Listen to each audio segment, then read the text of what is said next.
આજે આપણે આપણા શરીરના જુદા જુદા ભાગો વિશે આપણે સમજવાનું છે કે આપણને શું ઉપયોગમાં આવે એમ.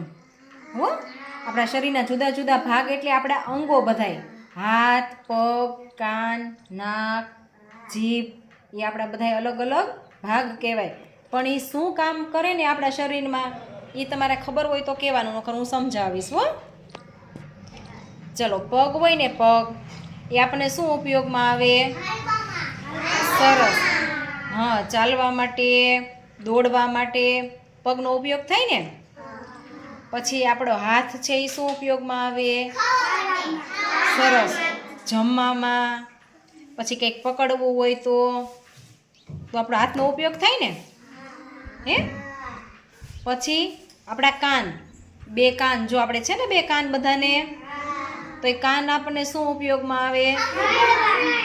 સરસ, વેરી ગુડ, સાંભળવા માટે. પછી જીભ, જીભ આપણને શું ઉપયોગમાં આવે? બોલવામાં પણ એનો ઉપયોગ થાય. અને બીજી હોત અને એના કંઈક ઉપયોગ થાય, આપણને કોઈને ખબર છે શું ઉપયોગમાં આવે? એ તમે જમો ને બધાય તો હા, સ્વાદ આપણને શેનાથી આવે? જીભથી.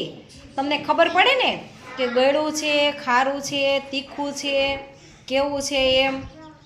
હે, તો એ આપણને શેનાથી ખબર પડે? જીભથી. પછી આપણું નાક, એ શું કામ કરે? નાક સૂંઘવામાં. સરસ, સૂંઘવામાં. પછી શ્વાસ લેવામાં, તમે શ્વાસ ક્યાંથી લ્યો? નાકેથી લ્યો ને.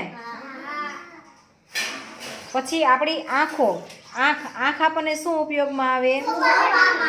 જોવા માટે. સરસ. હા, જોવામાં. આપણને બધું તમે જોઈ શકો એ ક્યાંથી જોવો? આંખથી. આંખથી જોવો ને. સરસ, વેરી ગુડ.